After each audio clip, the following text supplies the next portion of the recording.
శిరీష.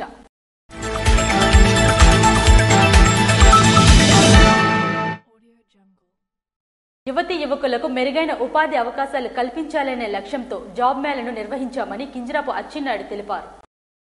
స్థానిక నిరుద్యోగ యువతీ యువకులకు మెరుగైన ఉపాధి అవకాశాలు కల్పించాలనే లక్ష్యంతో జాబ్ మేళను కోటబొమ్మాలిలో ఏర్పాటు చేసినట్లు రాష్ట్ర వ్యవసాయ శాఖ మంత్రి కింజరాపు అచ్చెన్నాయుడు అన్నారు. కోటబొమ్మాలిలోని జూనియర్ కాలేజీ ప్రాంగణంలో ఏర్పాటు చేసిన మెగా జాబ్ మేళలో ఆయన మాట్లాడుతూ 32 కంపెనీల ద్వారా 1200 ఉద్యోగాలకు అవకాశాలు కల్పించేందుకు జాబ్ మేళను ఏర్పాటు చేసినట్లు తెలియజేశారు. ప్రైవేట్ రంగంలోని ఉద్యోగాలకు సరైన నైపుణ్యం గల అభ్యర్థులను అందించుట కొరకు నైపుణ్య శిక్షణ కేంద్రాల ద్వారా మెరుగైన వసతులతో కూడిన శిక్షణను అందిస్తున్నట్లు తెలియజేశారు. ఒక్క ప్రభుత్వ ఉద్యోగాలతో అందరికీ ఉపాధి లభించడం కష్టతరంగా మారినందున ప్రైవేట్ రంగం స్వయంగా ఉపాధి రంగాల్లో కూడా అభ్యర్థులను తీర్చిదిద్దే విధంగా నైపుణ్య శిక్షణ అమలు చేయడం జరిగిందని తెలియజేశారు. ప్రతి జిల్లాలో జాబ్ మేళను నిర్వహించడమే కాకుండా ప్రతి మండలానికి, జిల్లాకు రాష్ట్రంలో ఎన్ని ఉద్యోగాలు కల్పించామో తెలుసుకునే విధంగా అన్నింటినీ ఆన్లైన్ చేయడం జరిగిందని అన్నారు. ఈ కార్యక్రమంలో ఏపీఎస్ఎస్డీసీ జిల్లా నైపుణ్యాభివృద్ధి అధికారి ఓరటి సాయికుమార్, జిల్లా ఉపాధి అధికారి కె సుధా, సెట్స్రీ CEO Prasadarao, Nehru Yuva Kendram deputy director Ujjwal, placement officer Vamsi, ఇతర అధికారులు, అనధికారులు ఈ కార్యక్రమంలో పాల్గొన్నారు. బస్సు కండక్టర్పై దాడి చేసిన ఓ మహిళా ప్రయాణికురాలు. మంగళవారం విశాఖలో ఓ మహిళా ప్రయాణికురాలు టెక్కలికి టికెట్ తీసుకుంది. ఆమె ఎచ్చెల దగ్గరికి వచ్చేసరికి తోటి ప్రయాణికులతో గొడవ పడుతుండగా కండక్టర్ ఎందుకమ్మా అందరితో గొడవ పడుతున్నావని అడిగేసరికి కండక్టర్పై దాడి చేసింది. కండక్టర్ శ్రీకాకుళం వచ్చి 2వ డిపో మేనేజర్కి, అక్కడున్న సెక్యూరిటీకి, శ్రీకాకుళం స్టేషన్ మేనేజర్కి చెప్పినప్పటికీ స్పందించలేదు. అయినప్పటికీ ప్రయాణికులతో కండక్టర్, డ్రైవర్ బస్సుతో పాటు అవుట్పోస్ట్ పోలీస్ స్టేషన్కు వెళ్తే మాకు సంబంధం లేదని చెప్పి శ్రీకాకుళం 2 టౌన్ పోలీస్ స్టేషన్కు వెళ్తే వారు కూడా పట్టించుకోలేదు. ఈ విధంగా కండక్టర్పై దాడి చేస్తే ఇటు యాజమాన్యం అటు ఫిర్యాదు చేసినప్పటికీ పోలీసులు కూడా పట్టించుకోకపోతే పబ్లిక్ మెమోలో విధులు నిర్వహించగలమని ఆర్టీసీ ఉద్యోగులు, యూనియన్ ప్రతినిధులు ప్రశ్నిస్తున్నారు. వైజాగ్ కాంప్లెక్స్ లో ఒక ప్రయాణికురాలు బస్సు ఎక్కడం జరిగింది. 36 మంది ప్రయాణికులు ఉన్నారు బస్సులో.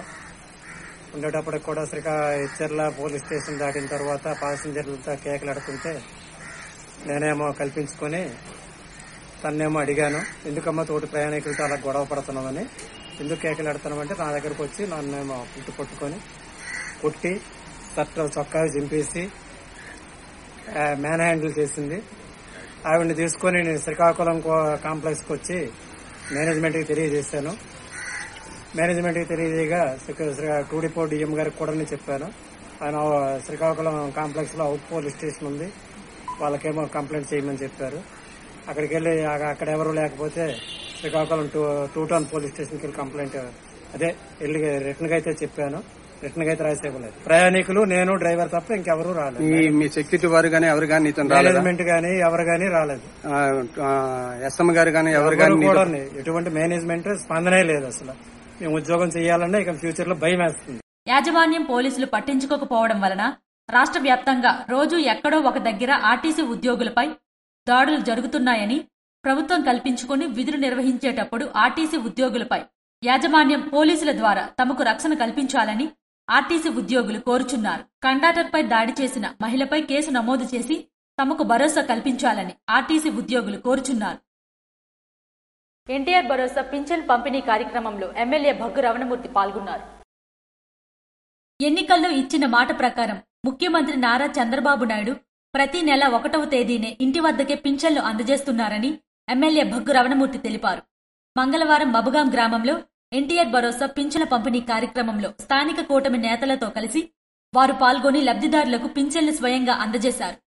ఈ సందర్భంగా ఎమ్మెల్యే భగ్గు రమణమూర్తి మాట్లాడుతూ ఎన్టీఆర్ భరోసాతో నిరుపేదలకు, నిరస్యరాశులకు ఆర్థిక భరోసా చేకూరుతుందన్నారు. ఈ అవకాశాన్ని లబ్ధిదారులు సద్వినియోగం చేసుకోవాలని, లబ్ధిదారులకు ముఖ్యమంత్రి నారా చంద్రబాబు నాయుడు రాగానే పింఛను 3,000 నుండి 4,000 వరకు పెంపు చేయడం, పింఛన్లు ప్రతి నెల మొదటి తారీఖునే అందజేయడం పట్ల తమ సంతోషాన్ని వ్యక్తం చేస్తున్నారన్నారు. ప్రభుత్వం రాష్ట్ర వ్యాప్తంగా 1వ తేదీనే పింఛన్ల పంపిణీకి అధిక ప్రాధాన్యతనిస్తుందన్నారు. మొదటి రోజునే 100% పింఛన్ల పంపిణీకి కృషి చేయాలని సంబంధిత సచివాలయ సిబ్బందికి ఎమ్మెల్యే భగ్గు రమణమూర్తి సూచించారు. ఎన్డీఏ కూటమి ప్రభుత్వం ఎన్నికల సమయంలో ఇచ్చిన హామీలను ఒక్కొక్కటిగా అమలు చేస్తూ వస్తుంది. ఈ క్రమంలోనే చంద్రబాబు ప్రభుత్వం అధికారంలోకి వచ్చినప్పటి నుంచి ఎటువంటి ఆలస్యం లేకుండా పింఛన్లను ఇంటింటికి వెళ్లి పంపిణీ చేస్తున్నట్లు స్పష్టం చేశారు. ఈ కార్యక్రమంలో నియోజకవర్గ సమన్వయకర్త బొగ్గు అర్చన మరియు ముఖ్య నాయకులు, కార్యకర్తలు తదితరులు పాల్గొన్నారు. శ్రీకాకుళం జిల్లా గార మండలం కొర్ని గ్రామంలో పెద్ద పులి కలకలం రేపింది. శ్రీకాకుళం జిల్లా గార మండలం కొర్ని గ్రామంలో సోమవారం పెద్ద పులి కలకలం రేపింది. కొర్లం, కొన్నయ్యపేట, తూలుగు పరిసర ప్రాంతాల్లో పెద్ద పులి సంచరిస్తుంది. సోమవారం రాత్రి బైక్ పై వెళ్తున్న ఇద్దరు వ్యక్తులకు పెద్ద పులి కనిపించింది. దాంతో బైక్ ను వెనుకకు మళ్లించి స్పీడ్ పెంచిన ద్విచక్ర వాహన చోదకులు. శేఖర్ అబ్బాయి పేరు. ఆ బండి డ్రైవింగ్ చేసిన అతను ఏం చెప్పాడంటే సడన్ గా బండి ఆపి పులి అన్నాడు. పులి అని ఆయన గెంతిస్తాడు. ఈయన కూడా గెంతి ఇలా చూసేసరికి పులి ఈ రోడ్డు మీద ఇక్కడ ఇదే ప్లేస్ లో నిల్చొని ఉంది. నిల్చొని చూడడంతో ఈయన ఇంకా దాన్ని చూసి ఈయన పరిగెట్టి ఆ గొట్టంతా అటు వెళ్ళిపోయి వెంటనే ఎస్ఐ గారికి కాల్ చేశాడు. సార్ ఇక్కడ మాకు పులి కనిపించింది, నాకు భయంగా ఉందంటే గారు ఎస్ఐ గారు వెంటనే స్పాట్ దగ్గరకు వచ్చి నువ్వేం భయపడక బాబు అని చెప్పి ఈయన పట్టుకొని ఇప్పుడు ఫారెస్ట్ సిబ్బందికి తెలియజేయడం జరిగింది. వాళ్ళు కూడా వచ్చారు. అయితే మనకేంటంటే ఆ పులి ఇక్కడ మనకు కనిపించినట్టు కనిపించి ఆ జొన్న తోటలోకి వెళ్ళిపోయింది. జొన్న, మిరప అన్ని ఇక్కడ ఉన్నాయి. ఆ తోటలోకి వెళ్ళిపోయింది. దయచేసి ఎవరు కూడా ఈ గారి నుంచి కొర్ని వచ్చే వాళ్ళు, వాహనదారులు గాని, నడిసి వచ్చే వాళ్ళు గాని, పొలం పనికి వచ్చే రైతులు గాని కరెక్ట్ గా చూసుకుని చేతిలో కర్ర ఏదో పట్టుకుని ఒక్కరు రాకుండా ఒక ఇద్దరు ముగ్గురు ఇక్కడ, ఎందుకంటే అంతా రైతులు, రైతు కూలీలు తిరుగుతున్నారు కాబట్టి అందరు కూడా ఇద్దరు మనిషి కర్ర పట్టుకుని పొలానికి రావాల్సిందిగా కోరుచున్నాం. ఈ అబ్బాయి పేరు శేఖర్. మీ ఊరు? సింపేట. అబ్బాయిది కార్పెంటర్ గా పనిచేస్తున్నాడు. కనుక దయచేసి ఈ పరిసర గ్రామ ప్రజలందరూ కూడా అప్రమత్తంగా ఉండాలని కోరుకుంటున్నాను. భయభ్రాంతులకు గురవుతున్న పరిసర ప్రాంత ప్రజలు, దీనిపై అటవీశాఖ అధికారులకు సమాచారం ఇచ్చిన స్థానికులు, పులిబారి నుంచి కాపాడాలని అటవీశాఖ అధికారులకు విజ్ఞప్తి చేస్తున్న స్థానికులు. పాతపట్నం మండలంలో పెన్షన్ పంపిణీ కార్యక్రమంలో ఎమ్మెల్యే ఎంజీఆర్ పాల్గొన్నారు. పాతపట్నం నియోజకవర్గం పాతపట్నం మండలం అంతరాబ గ్రామంలో ఎన్టీఆర్ భరోసా పింఛన్ పంపిణీ కార్యక్రమంలో పాతపట్నం నియోజకవర్గం శాసనసభ్యులు మామిడి గోవిందరావు పాల్గొన్నారు. ఈ సందర్భంగా శాసనసభ్యులు మాట్లాడుతూ గత ప్రభుత్వం ప్రజలకు చేసిన మోసాలను వివరించారు. అలాగే రానున్న రోజుల్లో అర్హులైన ప్రతి ఒక్కరికి ప్రభుత్వ సంక్షేమ అభివృద్ధి కార్యక్రమాలు ఇంటి వద్దకే చేరుతాయని, పింఛన్ పెంచి 1వ తారీఖున సెలవు దినం అయితే ముందు రోజే పంపిణీ చేసిన ఘనత దేశ చరిత్రలోనే ఒక్క చంద్రబాబు నాయుడుకు చెందుతుందని ఎమ్మెల్యే కొనియాడారు. ఈ కార్యక్రమంలో మండల అధికారులు, ఎన్డీఏ కూటమి నాయకులు, కార్యకర్తలు, అభిమానులు పాల్గొన్నారు. శ్రీకాకుళం పట్టణంలోని పిఎన్ కాలనీలో ఎమ్మెల్యే గుండుశంకర్ లబ్ధిదారులకు పింఛన్ పంపిణీ చేశారు. శ్రీకాకుళం పట్టణంలోని పిఎన్ కాలనీలో ఎన్టీఆర్ భరోసా పింఛన్ల పంపిణీ కార్యక్రమంలో శ్రీకాకుళం నియోజకవర్గ శాసనసభ్యులు గుండుశంకర్ పాల్గొన్నారు. ఈ సందర్భంగా శాసనసభ్యులు మాట్లాడుతూ సకాలంలో పింఛన్ల పంపిణీ జరుగుతుందని, ప్రజలు సంతోషం వ్యక్తం చేస్తున్నారని తెలిపారు.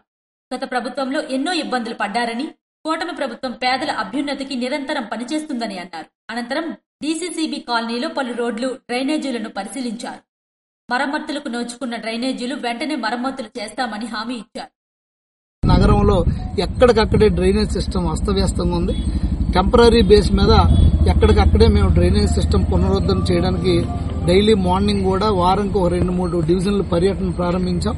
కిల్లుపాలెం 1, కిల్లుపాలెం 2 ఆ 2 సచివాలయాలు తీసుకుని అక్కడ కూడా ఇమ్మీడియట్ గా డెసిషన్ ఇచ్చి జేసీబీలు పెట్టి పెద్ద ఎత్తున వర్క్ స్టార్ట్ చేశాం. ఎక్కడికక్కడే మున్సిపల్ హెల్త్ ఆఫీసర్ గారు, కమిషనర్, అలాగే ఎంఈఓ అందరం కలిపి వెరిఫై చేస్తూ ఎక్కడికక్కడే డీసిలిటేషన్ ఇవన్నీ పెద్ద ఎత్తున స్టార్ట్ చేశాం. ఈ 2-3 నెలల్లో ఇంకా నగరాన్ని సమస్యలు లేకుండా తీర్చిదిద్దడానికి మా వంతు కృషి చేస్తున్నాం. సో ప్రజలందరూ కూడా సహకరించాలి. తప్పకుండా ఎమర్జెన్సీ బేస్ లో ఏవైతే ఉన్నాయో, మరీ కాలువలు డీఫంక్షనింగ్ లో ఉన్నాయో అవన్నీ కూడా మేము పునరుద్ధరించి తప్పకుండా ప్రజల యొక్క కష్టాలను తీర్చడానికి మేము బాధ్యత తీసుకుంటామని తెలియజేసుకుంటాం. పశువుల త్రాగునీటి తొట్ల నిర్మాణ కార్యక్రమంలో ఎమ్మెల్యే ఎంజీఆర్ పాల్గొన్నారు. పాతపట్నం మండలం బోరగాం గ్రామంలో మహాత్మా గాంధీ జాతీయ గ్రామీణ ఉపాధి హామీ పథకం క్రింద పశువుల త్రాగునీటి తొట్ల నిర్మాణ కార్యక్రమంలో పాతపట్నం శాసనసభ్యులు మామిడి గోవిందరావు పాల్గొన్నారు. ఈ సందర్భంగా శాసనసభ్యులు మాట్లాడుతూ మండుతున్న వేసవి ఎండలు మనుషులకు నీరు దొరకడం కష్టంగా ఉండగా పశువులకు మరింత ఇబ్బందిగా మారుతోంది. ప్రస్తుతం వేసవిలో చెరువులు, కుంటల్లో నీరు అడుగట్టడంతో నీటి సమస్య తలెత్తనుంది. గతంలో నిర్మించిన పశువుల తొట్లు అనేక గ్రామాల్లో వృధాగా ఉన్నాయి.